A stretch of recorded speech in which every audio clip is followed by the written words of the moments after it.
Son aylar Azərbaycanda oğurluq artıb. Təkcə ötən ilin son 6 ayında azı 4181 oğurluq qeydə alınıb ki, bu da əvvəlki ilin eyni dövrü ilə müqayisədə təxminən 25% çoxdur. Bunu Daxili İşlər Nazirliyi deyir. Statistika Komitəsi bildirir ki, yeniyetmələr arasında da oğurluq artıb. 2009-cu ildən bəri yeniyetmələrin törətdiyi oğurluqların sayı 2 dəfədən çox artıb.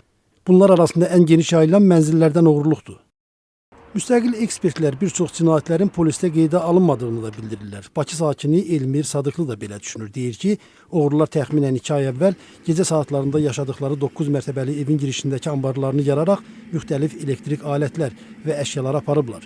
Elmir deyir ki, istəyib ki, polisə zəng vursun, amma bu fikrindən vaz kesib. Fikirləşib ki, yarım il bundan əvvəl qonşularının başına gələn kimi onlara da sadəcə get-gəl qalacaq. Oğurluq o qədər çox olub ki, artıq daha belə deyim, böyük məbləğlər, böyük dəymiş ziyanlar araşdırılır. Onlar üçün artıq 8 min, 10 min, 1000 manat xırda mənə elə gəlir, görülür. Amma halbuki bu vətəndaş üçün 800 min manat, yəni elə də balaca məbləğ deyil. Sadəcə həmin polis əməkdaşı artıq bir adi hal alıb və gündəlik olduğu üçün onlar artıq o qədər də önəmsəmirlər, bəlkə də belə deyə bilərik.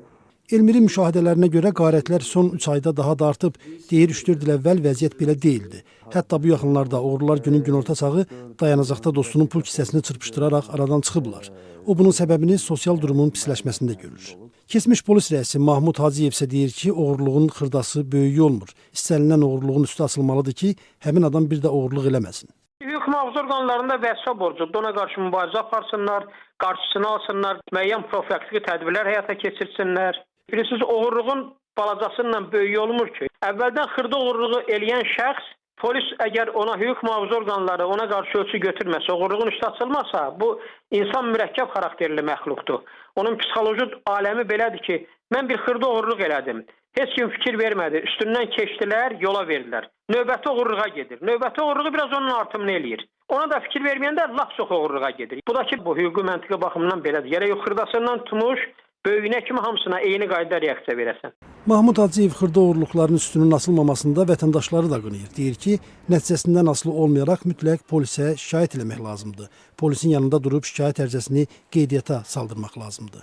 Keçmiş polis rəisi də deyir ki, oğurluqların artması sosial-iqtisadi durumun pisləşməsi, işsizlik, kredit borclarının artması və sair amillərlə bağlıdır. Sosial vəziyyəti düzəltmək isə onun fikrincə artıq hüquq mühafizə orqanlarının işi deyil.